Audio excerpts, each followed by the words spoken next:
So I would like to welcome Dr. Bruce Lanphear, who's come all the way from Fraser University. Join us here today. So, long flight, lots of time zone. Dr. Lanphear is an MD, MPH. He's a clinician scientist at the Child and Family Research Institute at the DC Children's Hospital, and he's a professor of the Faculty of Health Sciences at Fraser. His primary research goal is to help quantify and ultimately prevent disease and disability like asthma, learning problems, and ADHD. Due to exposures to environmental contaminants and pollutants, these are all major issues of concern. Over the past decade, Dr. Lanphear has become increasingly vexed by our inability to control this pandemic of consumption, the largely preventable worldwide epidemic of chronic diseases and disability due to industrial pollutants, environmental contaminants, and excess consumption. He is leading an effort to build an online atlas currently of environmental health to enhance public understanding of how environmental influences impact human health. Dr. Lanphear is truly an incredible advocate for children's environmental health issues, very well-known individual, and has some incredible competence, well worth talking to after the opportunity. So really with many thanks.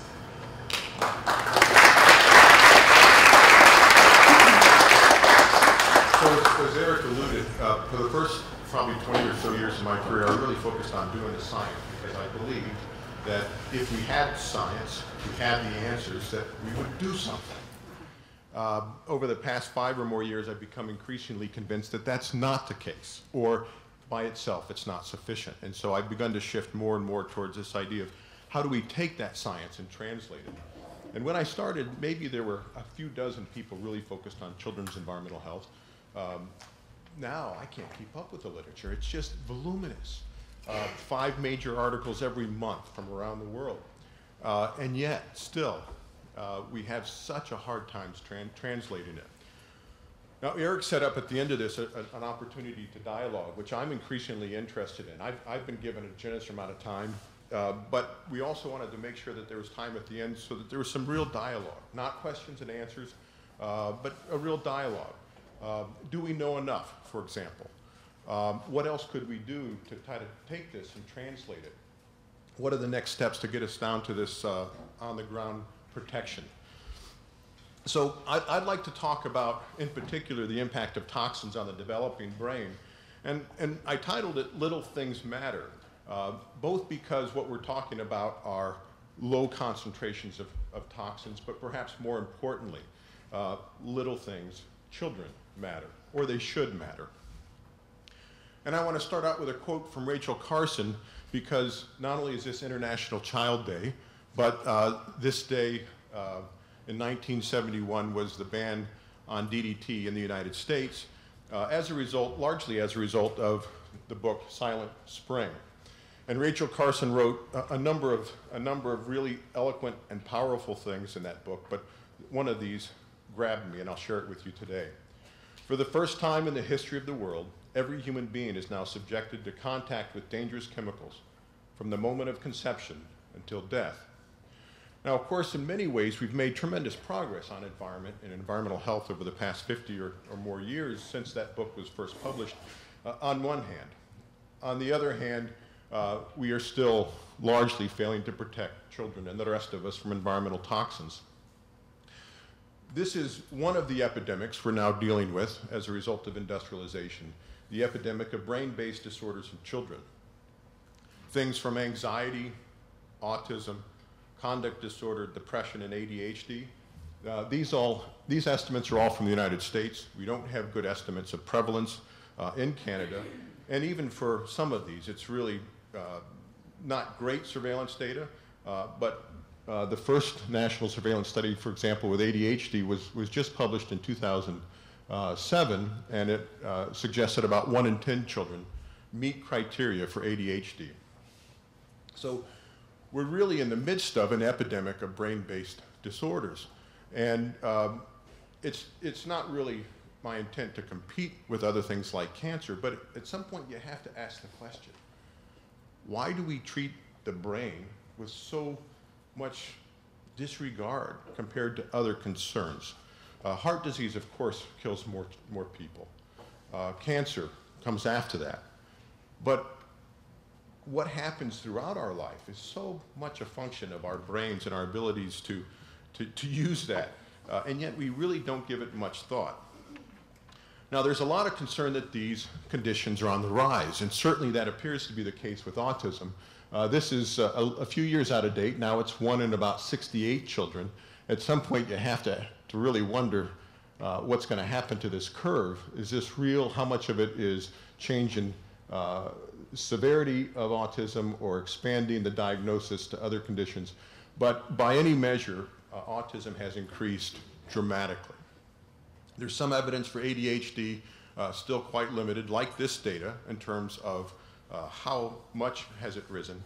And I think one of the main points to bring from this is that we still probably have a pretty good handle on syphilis and tuberculosis, but our surveillance for things like autism and ADHD is dismal. We haven't kept up. Our public health surveillance systems have not kept up with the new morbidities of diseases, at least those that impact children. One of the other things I want to really help us to think about is this idea of, let's look at this epidemic of autism, for example, but it's relevant for all these others, ADHD, conduct disorder, and so forth. How do we solve these problems? Well, if you look at the expenditures over the past decade in the United States, this is using US federal data, the amount of money that's been invested in uncovering genetic causes of autism has been about $1 billion to $40 million for environmental causes, so about 4%. Now, we all by now have seen where we've come with all the genetic research. Not much, and some of us knew that. Without incorporating measures of both genes and environment, you can only do so much. Certainly, when you see such a dramatic increase in a condition, do we really think that's due to genetic shift? And yet, that's where we put our money. And I think part of that is because as public health officials, as epidemiologists, we're all very skeptical. We're all very careful about making pronouncements. Not everybody in biomedical research is. There's a lot of basic scientists and geneticists that I'm familiar with who are willing to promise the world, we can solve your healthcare problems if you give us enough money. And I think we have to be very careful about first jumping into that on one level, but on another level, put aside our humility enough to say we need to put more money, invest more money in uncovering the environmental components. So how do we think about this? Oftentimes you'll see in the literature, genes account for 70% of ADHD, 70% of autism. And of course, almost none, if any of those studies, actually measured environmental risk factors. They focused almost entirely on genetics, which is a little odd, isn't it? If you only measure genetics, you can only identify genetic risk factors. Now, I'm not suggesting that environment's the entire cause. Rather, what I'm suggesting is that we think about this as though these diseases are complex. That is, the vast majority of prevalent conditions, like autism, like ADHD, are the interplay of genetic and environmental risk factors. And you need to have both in order for that disease to arise. Now, if that's true, then it's not 70% of autism is due to genetics. It's 100% of autism is genetics, and 100% of autism is environment. Now, it's not entirely true if you get over here in the couple percent on either ends. Rett syndrome, for example, is predominantly genetic. Traumatic brain injury on the other end is primarily environmental. But the basic idea is for the vast majority of disease. Now, what's cool about that, and what makes me excited about being in environmental health, is illustrated here by Jeffrey Rose with his provocative statement: if causes can be removed, then susceptibility ceases to matter. Why is that important? Well, one of the things we have to begin to think about and ask ourselves is, we've been on a search, pretty elusive in many cases, for a cure for many conditions for over 50 years. That's where we put the vast majority of our healthcare dollars, about 95%, searching for these cures, treating disease. Relatively little, about 5%, 6% in Canada, 4% in the United States, searching for risk factors or causes. And it seems to me that we need to revisit this. Now, we have some great examples of cures. Antibiotics, vaccines, of course. There's a smattering of others. There's some miracle drugs like insulin. But by and large, how many cures have there really been? Not to dismiss medicine. Of course, when people are sick, of course, when we identify things we can do, we need to do that. But we need to balance out this investment in everything medical and begin to think more about, could we actually begin to prevent some of these conditions? Well, if we're going to do that, we need tools. And one of those tools I want to introduce you to, if you're not familiar with them, is the idea of using biomarkers of exposures. We can begin to measure minute concentrations of things like DDT in mother's blood, or exposures to tobacco using a metabolite of nicotine. And this is not in isolation from genetics, but what we've seen over the past couple decades is a recognition and a promise and an investment in understanding genetic causes, being able to go from a family history to measuring genes and seeing how that relates to some disease or disability. We've done relatively little, although in environmental health we spend a lot of time doing this, but in this isolated part of the world, in understanding and trying to measure environmental exposures like tobacco. Now, tobacco, just asking moms whether they smoke is a pretty good indicator of exposure.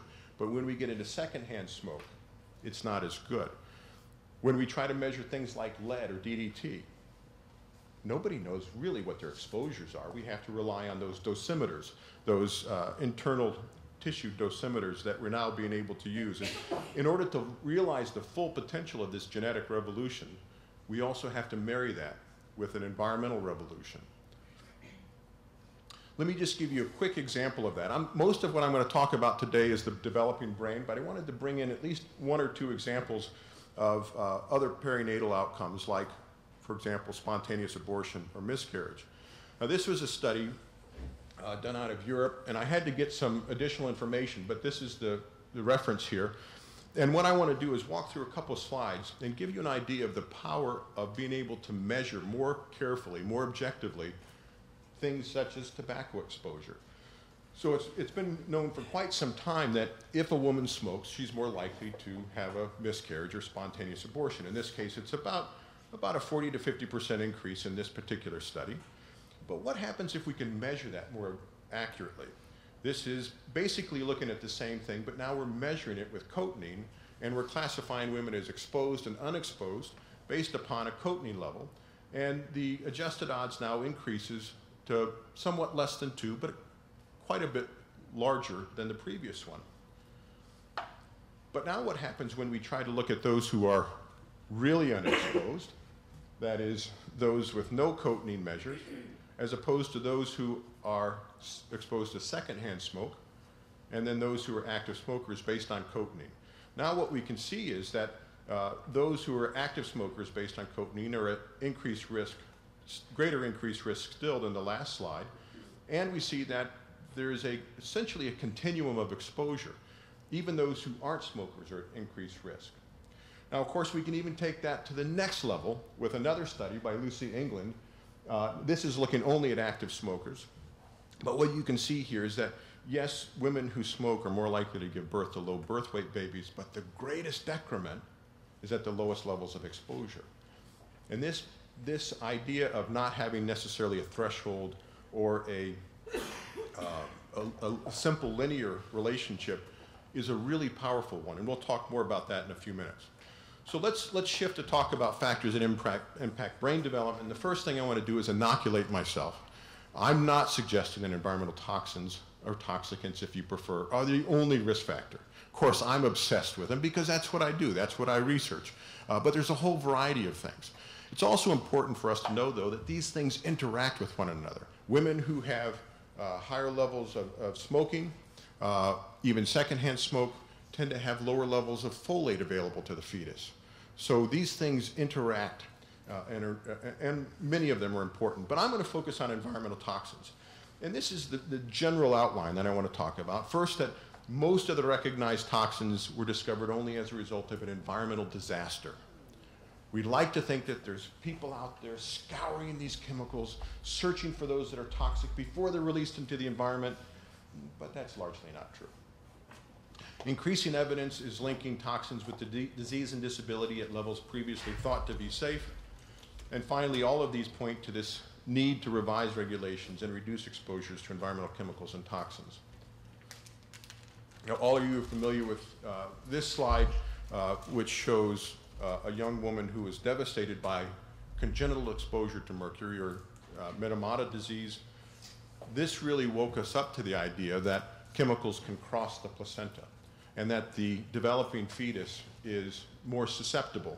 And of course, that's clear in this particular picture because the mom was the one who ingested the mercury-contaminated fish, but she appears to be, at least on the surface, unharmed, whereas her daughter was devastated with what looks like a cerebral palsy type clinical picture.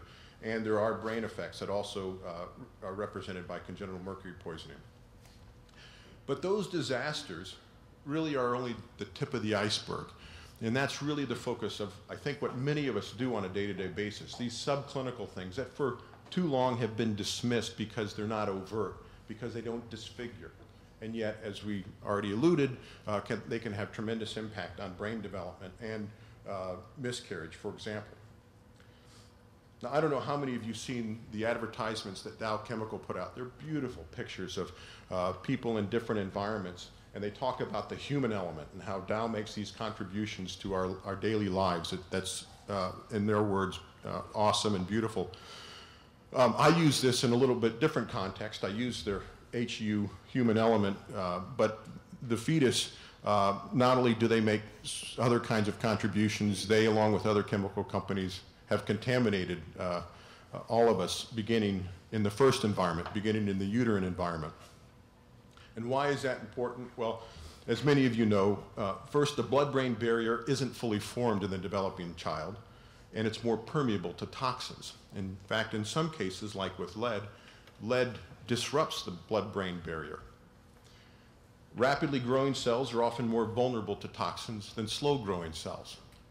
You all know how this works, generally speaking. That's how we treat cancer, people who have cancer. We bombard them with poisons, with toxins, but we try to lower the dose enough that it only kills the fast-growing cells, the cancer cells, and leaves the healthy cells alone. And that's obviously a constant tension, but the toxins tend to prefer those fast-growing cells.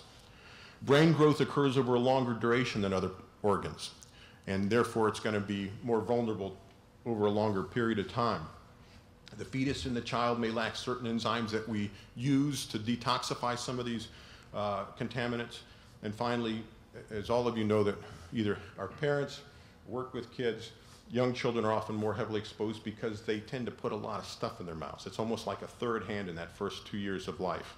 And so children have higher blood levels, higher levels of certain pesticides, higher levels of tobacco metabolites, in part because they're picking those particles up, flame retardants as well, in house dust, and putting them in their mouths.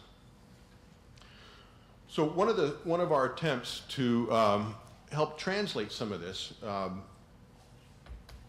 material and try to address some of the concerns that have been laid out there, that, for example, these chemicals are too low to be of any consequence, was to develop a video. And this video was a collaboration of a variety of people. Erica was heavily involved and came up with some of the best ideas you'll see. At least I think they're some of the best ideas. So I'd like to share this with you as one attempt to begin to take some of the information and translate it so that it's more accessible to a broader audience.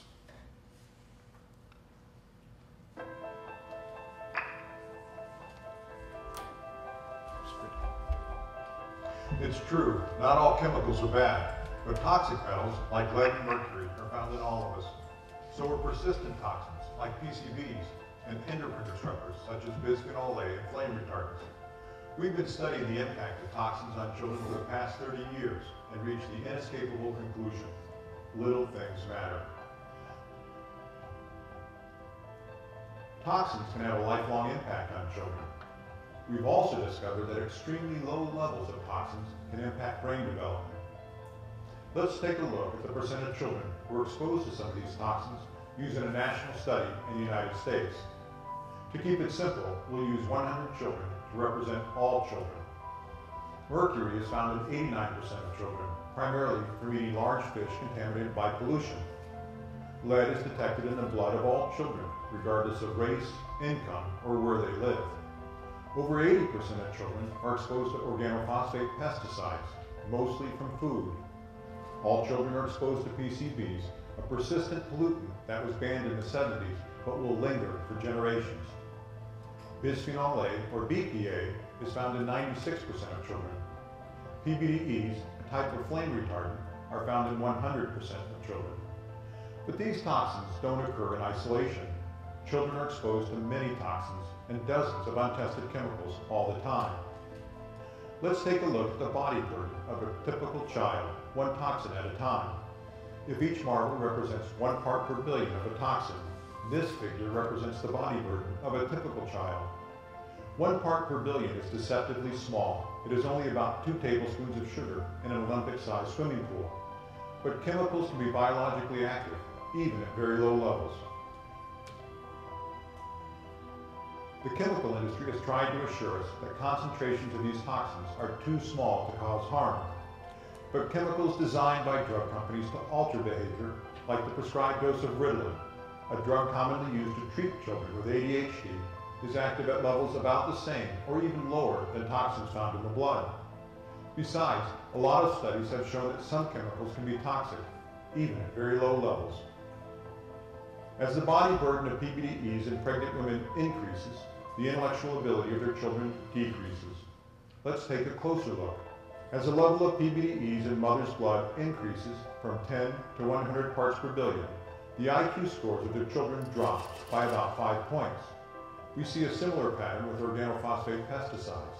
As the level of organophosphate pesticides in pregnant women increases from 10 to 75 parts per billion, the IQ scores of their children drop by about 5 points. In the 1960s, hundreds of children died from severe lead poisoning every summer. Since then, much lower levels of exposure have been shown to result in learning deficits and brain disorders like ADHD. In fact, the World Health Organization and other agencies agree there is no safe level of lead exposure. As the level of lead in children's blood increases from 0 to 100 parts per billion, IQ scores drop by about 6 points. In contrast, an increase from 100 to 200 parts per billion results in an IQ drop of 2 more points. An increase from 200 to 300 parts per billion results in an IQ drop of another point. The impact of toxins on the developing brain is permanent. Children who are more heavily exposed to toxins won't reach the same peak cognitive ability as those who have lower exposures. These studies show that there is no safe level of exposure. They also indicate that the way we regulate toxins, which assumes there is a safe level, fails to protect children.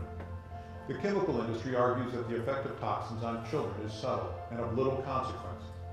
But that's misleading.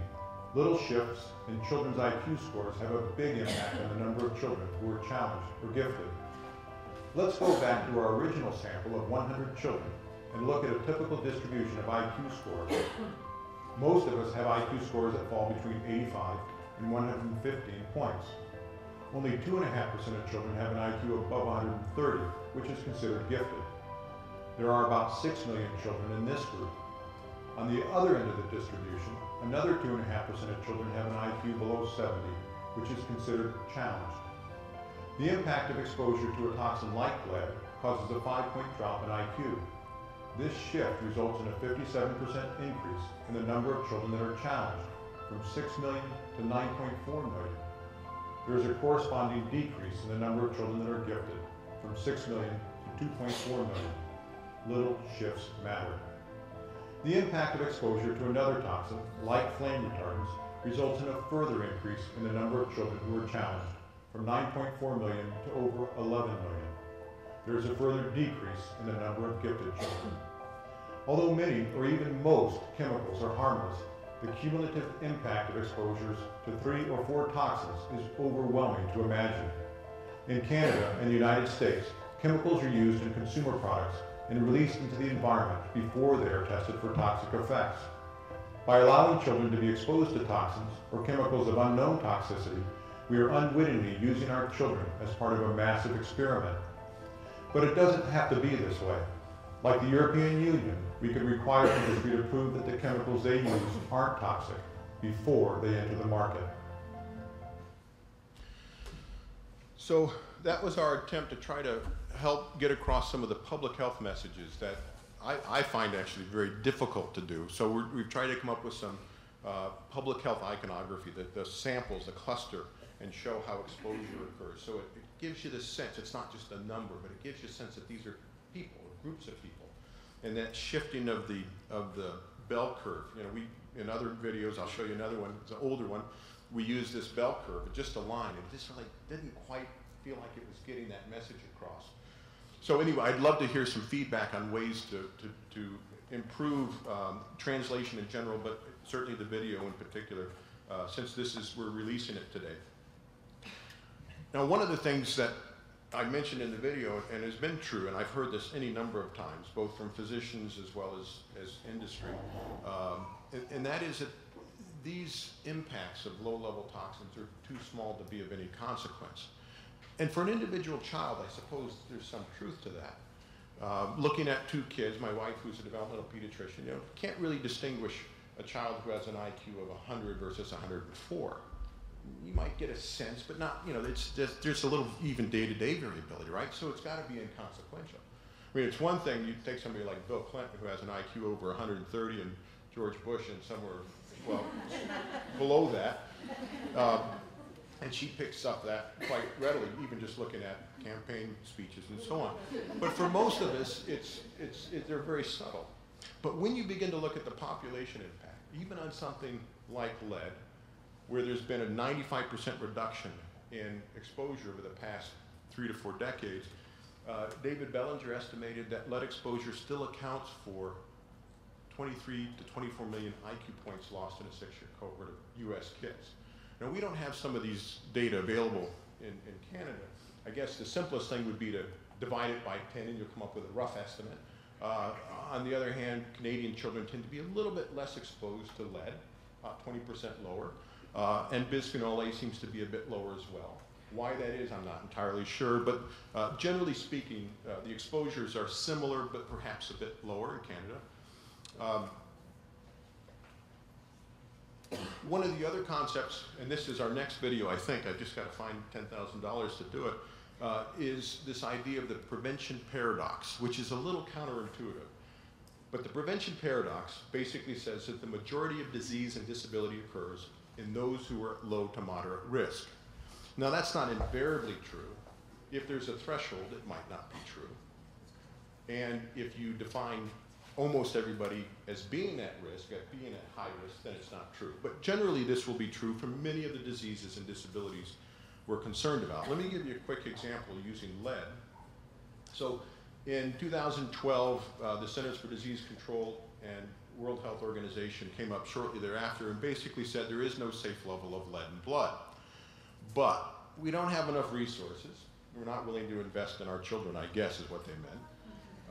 And so we're only going to focus our efforts on those children who have a blood level over 5 microgram per deciliter, or 50 parts per billion if you prefer that, which is 500,000 children, and that represents the top 2.5% of children, those above the 97.5th percentile of lead exposure. And in some ways, that makes a lot of sense, because if you look at that population, the top 2.5%, on average, they experience about a 6 IQ point decrement from lead exposure alone. That's a big deal. They're a very hard-hit population. Collectively, they account for about 3 million of these lost IQ points in a 6-year cohort of kids. But if we only focus on those children, we will only protect 20% of IQ points lost over that time period.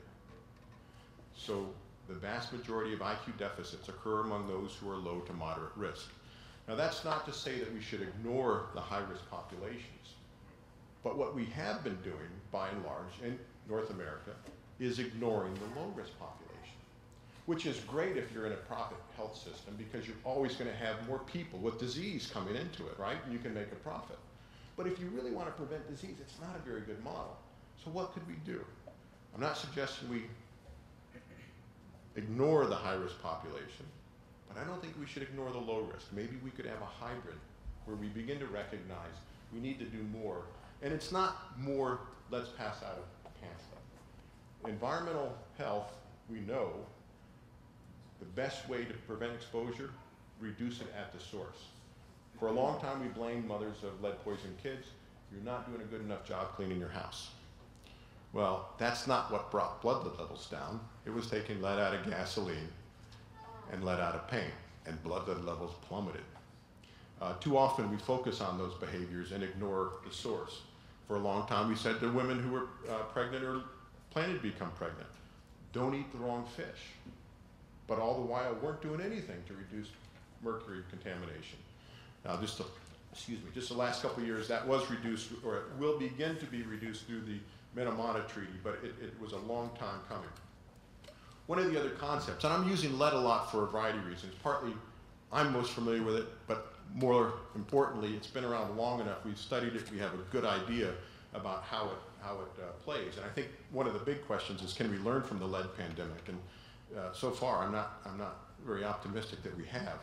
But one of the other concepts is this idea of lifelong disease, that what happens early in life has lifelong implications. So for example, if we look at children who are high and low exposed to lead, and I say low because we're all exposed to lead. We all have measurable levels of lead in our blood and bone and tissue. Those who have higher exposure never meet that same peak cognitive ability in the 20s that tends to last until the 40s. Then on the other end, there's a couple studies that show adults who have higher bone lead or blood lead have accelerated cognitive decline. And so what you see is this pattern where you're sort of across the entire lifespan have this diminished function. And there is several studies, including some long-term studies of rhesus monkeys, where they found that monkeys with higher lead exposure have plaques that resemble Alzheimer's disease. So it may be that lead is one of the major risk factors associated with the development of what we now begin to recognize as a burgeoning epidemic in the elderly that's going to really devastate our healthcare systems and, of course, families as well. Now, how definitive is that? Not as definitive as the work on IQ and chronic renal failure and hypertension linking lead with all of those conditions, but there's some emerging evidence that's quite convincing. This study, which I think most of us consider as the seminal study in lead exposure, showed really for the first time in a convincing way that low-level lead exposure, higher than today, but still low level at the time, was associated with a variety of behaviors that were linked with ADHD, from hyperactivity, impulsivity, unable to follow simple directions. As tooth lead levels increased, the homeroom teachers of these students rated those children as being more at risk for these problems. Now, this was in 1979. There really wasn't any firm evidence linking lead with ADHD in children. There was a study in 1974 by Ellen Silbergeld where she found lead caused a hyperactive type rodent that was treated, when treated with methylphenidate, calmed down just like children do. So we've had clues that this was going on, but there really wasn't any good human data. So what we did was we took advantage of a national study, and so I want to show you another video here. And it really tries to demonstrate two things. One, that little shifts in behaviors matter. And it also exhibits another concept that we try to get across to students, and that is this idea of synergistic effects. That sometimes you might have two different toxins, let's say. Each of them contribute to a condition like ADHD, but it's independent, and it's additive. In other cases, they can be multiplicative. So let's take a look. One of the key concepts in public health is called shifting the curve. This curve represents the normal distribution of behaviors or symptoms in a population. Most behaviors and symptoms occur on a continuum. The number of behaviors or symptoms increases as you move from left to right. At some point, we define the condition as a disease or disorder. The basic idea of shifting the curve is that a small increase in exposure can result in a large increase in the percent of people with a disease or disorder. We can use a study about ADHD to show how this works. The study we will use was published by Tanya Froelich in Pediatrics in 2009. ADHD is a brain disorder. The prefrontal cortex, the part of the brain that makes us most distinctly human, is smaller in children who have this condition. A typical child who has ADHD is impulsive, hyperactive, or has problems paying attention. They may be forgetful and often have learning problems. To qualify for a diagnosis, a child's symptoms have to be severe. A typical child has one ADHD symptom, whereas the child with ADHD has about 15 symptoms. ADHD affects about 9% of children. This curve looks at the total population of children, but some children, like those who are exposed to lead, are at higher risk for ADHD. Lead is found everywhere, but some children are at higher risk for lead exposure, like children who are exposed to lead in older housing or plumbing. Lead damages brain cells and alters neurotransmitters like dopamine in the prefrontal cortex, the same area responsible for ADHD. A child who has lower lead exposure typically exhibits one ADHD symptom. In contrast, a child who has higher lead exposure exhibits 3 symptoms.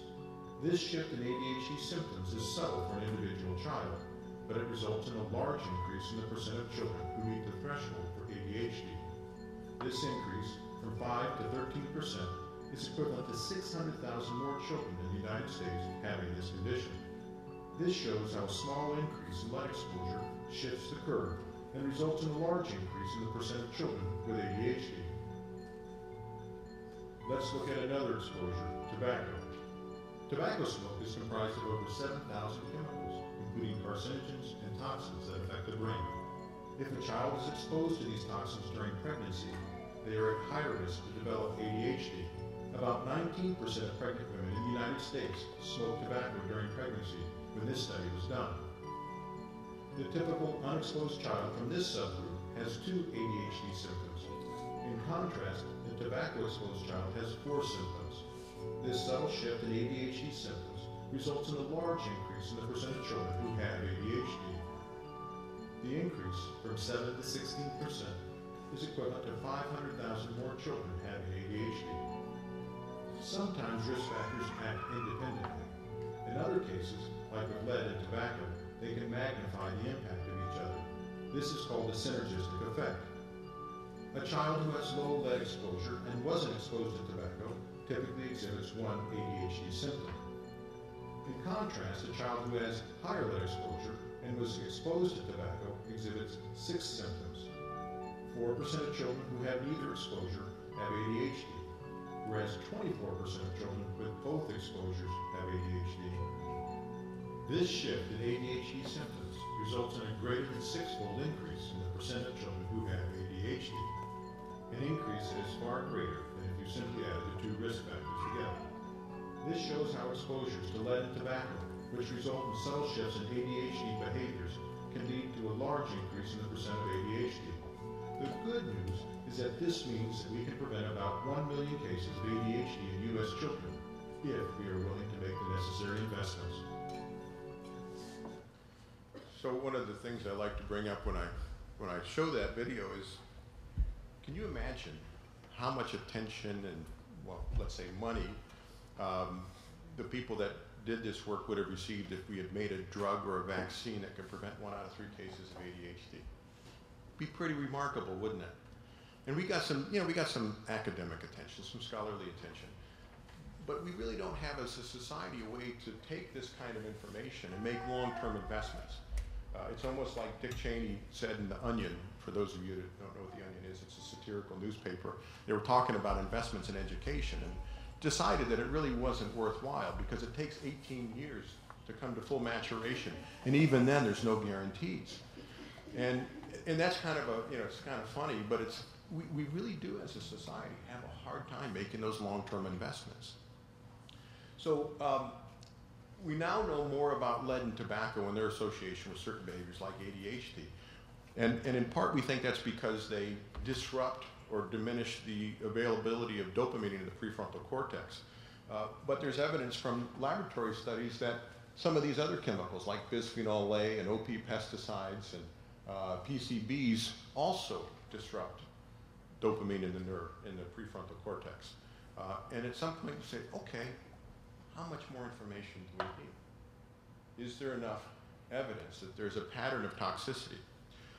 Now, one of the things that came out just a few years ago, I don't know how many of you noticed this, when people first started suggesting that lead was associated with criminal behavior or antisocial behaviors, probably about 14, 15 years ago, I was pretty skeptical. And for the most part, criminologists really haven't paid much attention, and nor did many other people until Mother Jones' article came out, or it came out in Mother Jones magazine. But over the past 10 or so years, I've been involved with trying to test this question a little bit. And one of the first things we found in a cohort of kids who've been followed since before birth, out to 23 years of age, is that those who had higher mean childhood blood levels had diminished volume in the prefrontal cortex. That part of their brain, as you can see highlighted here in orange and red and yellow, was diminished compared to those with lower blood levels. Now, these levels are quite a bit lower than children today have, or excuse me, quite a bit higher than children today have, but this same dynamic that we think is probably at play. Now, if this was a possible mechanism, we might expect to see some differences by sex. If we stratified this cohort by sex. And we might expect to see more damage in the sex that's impacted by ADHD. Males or females have higher rates of ADHD? Males. What about involvement with the criminal justice system, incarceration? Males. And in fact, in this cohort, consistent with all statistics in the United States, this was a largely African-American cohort, 1 in 3 of our young men, by the time they were 23, had already been incarcerated at least once. So when we stratify it, this is what we see. The damage was predominantly observed in males. And this isn't just true for lead. Other environmental stressors have been shown to do the same thing, where males seem to be more vulnerable to some toxins than females. We also have 2 prospective studies, this one from New Zealand where they used tooth lead. And I sort of breezed over this idea of tooth lead.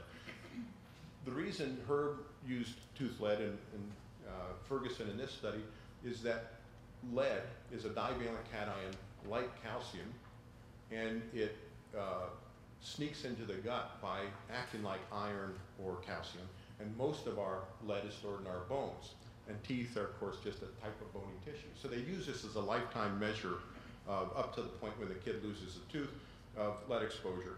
And when you look at this, adjusted for a whole variety of factors, including whether the parents were involved in criminal offense, alcoholism, whether the child experienced maltreatment, and even after taking all those factors into account, you see that tooth lead levels were associated with self-reported offenses and convictions for violent behaviors or convictions against property.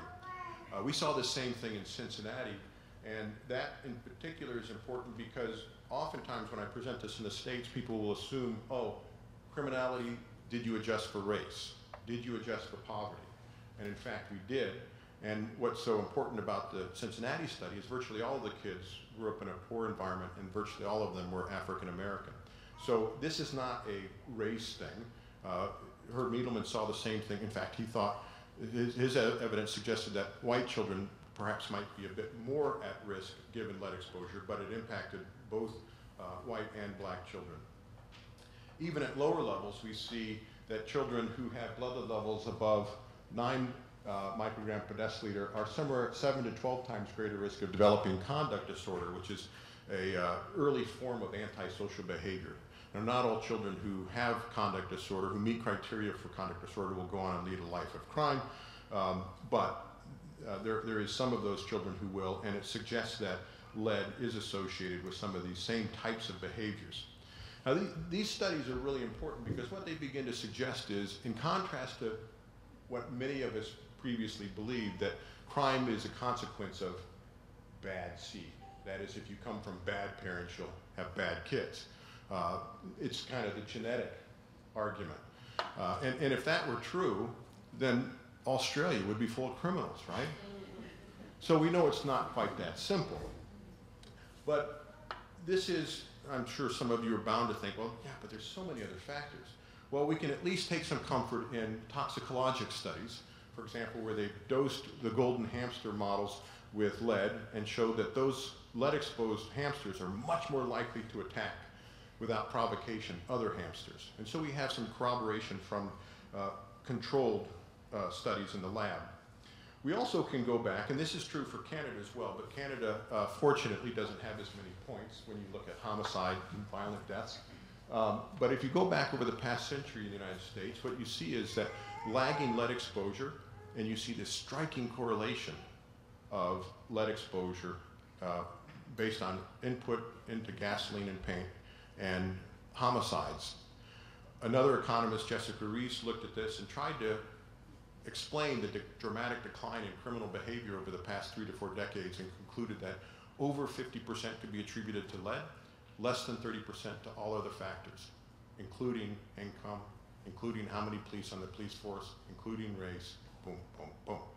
So we don't have this kind of trend data for a lot of other things like ADHD, but what this suggests is that widespread exposure to a toxin like lead can lead to dramatic shifts in social function or dysfunction. I'm going to just give you a couple of examples of one of the other concepts that we try to get a handle on, but is really difficult, at least in research it's difficult, and that is this idea of windows of vulnerability. So the classic example, of course, is thalidomide, where a woman who took this drug, thalidomide, was at increased risk for having a child with phocomelia, limb defects, absence of limbs or shortened limbs. But that defect, the limb defect, only occurred for those women who took the drug from day 27 after conception to day 40. So very specific window. Now we look for things like that with environmental toxins, but as you can imagine, it's very difficult to get a handle on that. We did this a little bit in the same study I just showed you with lead and its impact on gray matter volume in the prefrontal cortex. And so what I'm going to show you are a series of slides. Blood leads taken during the first year of life, year 1, second year of life, year 2, and so forth. So look and see what happens here. For many of the toxins we talk about, it does appear that the prenatal exposure is particularly important. For lead, it looks like early childhood might be more important. But in many cases, we just don't know. We don't have enough information. One study by Brenda Eskenazi looking at flame retardants, PBDEs, found that certain types of behaviors were impacted by prenatal exposure to PBDEs, and other types of behaviors were impacted by postnatal. So it may be that different functions, different brain functions can be impacted by the same chemical differently if the exposures occur differently at different times. And one of the last, let's call it excuses that we come up with when we finally establish, let's say that lead or another toxin is definitively toxic to human health, we'll say, okay, well, it's important, but it's not really cost beneficial to handle. Well, it's a good excuse, but it's not true. This was a study by an economist who looked at what was the cost-benefit ratio if we invested $1 to protect children from lead in housing. She just focused on housing. And for every $1 we invest, as a society, we would benefit somewhere between $17 and $220. Anybody want to make an investment with that kind of return? I'll empty my wallet. What's the cost-benefit ratio of childhood vaccines in a country like Canada? Any idea? 1 to what? Take a guess. Maybe you know. 1 to 1 to 3? Okay. Anybody else? Going once, going twice? 1 to 16? Not bad, right? It's pretty good. In fact, it's been touted as one of the most cost-beneficial things we do in medicine and public health in a developed country. And just for lead alone, I'm not talking about the other toxins, it looks at least as good. And yet somehow we can't bring ourselves to make that investment, to really bring that pandemic to an end. So why should we worry? I mean, lead has come down dramatically. That should be reassuring. There's still a lot left in our environment. We are still exposed to levels 10 to 100 times higher than our pre-industrial ancestors, so it's not low from an evolutionary perspective. But the other reason I think lead is an important toxin to talk about is that it should provide lessons about what we should worry about or think about for other kinds of concerns. Now, this is one of about 6 published studies now linking autism or autistic spectrum disorder with one or another airborne pollutant. In this case, it was metals. In other cases, it's PM 2.5. On one hand, we could say it's still too early. Other cases, it's proximity to highway traffic. We could say it's still too early. On the other hand, how much information do we need? We're watching an epidemic unfold. And I could imagine, you know, being in the midst of an acute epidemic like Ebola, you might say, well, if we could just put things in slow motion, we could do so much more. And yet we're watching this slow disaster unfold. And we do so little. Despite the fact that there's this tremendous pattern of toxicity that's repeated itself time and again. We've seen it with lead. We've seen it with mercury. We've seen it with tobacco. We've seen it with PCBs. And yet we treat each new environmental contaminant as though we've never seen a toxin before. And there's a lot out there. Over 80,000 synthetic chemicals alone, and of course we don't worry only about synthetic chemicals. Mercury and lead are both natural elements that we've contaminated our environment with. We didn't evolve with those levels of exposure, but we've contaminated our environment. I suppose I could take comfort in this. I'll never be out of a job. But I'd really like to be, and I'd like to put my wife out of work too, by the way. Maybe when we're 60 or 65, we could retire and feel like we made some contribution. So just in summary, environmental toxins are toxic at levels previously thought to be safe or innocuous. We could wish that away. We could try to dismiss the profound public health and population health impacts, but it'll still be true. And I imagine it's one of those things that our children and grandchildren will look back and say, what the hell were they thinking? We now know that subtle shifts in cognition, behavior, and physiologic parameters are antecedents of disease and disabling disorders in older children and adults. And yet we still spend the vast majority of our dollars at the other end of life. I don't know what the right balance is, but I don't think we're there yet. And that's research as well as healthcare resources. And finally, it's clear, not definitive by any means in all cases, but it's clear that disease and disability are linked with environmental toxins, and what's really cool is that they're preventable. Now, we all like to think, hope, that there are agencies out there scouring these products that are used in consumer products every day, or that are emitted from the tailpipes or from the smokestacks. But the truth is, the vast majority of chemicals in the environment have not been tested for neurotoxicity, reproductive toxicity, respiratory toxicity. Generally, the focus on carcinogens is pretty good, pretty robust, but not so much for the other types of toxins or potential toxins. And in fact, the way we test these chemicals for toxicity is disseminated in the environment, and then let people like me come along and see if I can disentangle this chemical or that chemical from poverty and lack of breastfeeding and maternal depression. Terribly, terribly poor study design in one way, isn't it? I mean, if you were going to try to do this, would you set it up so that somebody like me had to come along using observational studies to figure all this out? Why aren't we doing, just like with drugs, randomized controlled trials, whether it's in tissue culture or other means, before these things are released onto the market?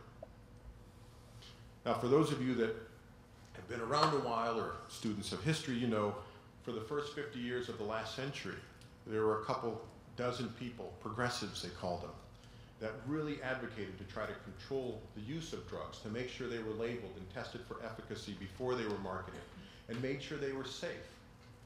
But that didn't happen despite almost half a century worth of advocacy work, it took the thalidomide epidemic before that happened. And I would like to suggest that there really isn't that much difference between widespread exposure to toxins, environmental toxins, to pregnant women, and the use of drugs. But for one, and that is a woman can choose not to take a drug. That's not true for environmental chemicals. So I've done a talk like this several times, and I'm often admonished for not giving people some sense of, well, what can you do about it? So you scare the crap out of us, and then you, what? What are we supposed to do? So I wanted to share a rule of thumb and maybe a few ideas, but I also would like this to be part of the dialogue. And that is, if we didn't evolve with it, avoid it. Now I've said lead and mercury, those are natural elements, but we've contaminated our environment. The levels of contamination have gone up for mercury 2 to 4-fold since industrialization, and hundreds of times for lead.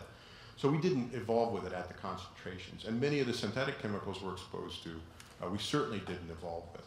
So save a little money, limit the amount of products you use, because over 75% of the products, the chemicals that are in our products, have not been sufficiently tested. What are some simple things you might be able to do? I don't know if these are simple, but straightforward. Eat fresh, organic, and unpackaged foods if possible. Avoid canned foods. Continues to contain a lot of bisphenol A, which we all should be concerned about, because not just because it's estrogenic, because like most other toxins, most of these are systemic. They don't impact one receptor or one particular mechanism. They oftentimes impact several different organ systems and several different receptors. Minimize use of pesticides in and around the home. Pesticides have been associated with the development of leukemia in children as well as neurocognitive deficits. Avoid cosmetics, fingernail polish, and lotions. I've tried this with my 3 daughters. Hadn't worked very well. And part of that is just because I'm their dad. Part of it is because, of course, they're being bombarded with all these marketing techniques that say, if you're not doing this, you're not doing that, you're not beautiful, and you're not deserving. And at some point, perhaps like Quebec, we could decide we're going to just ban marketing to children.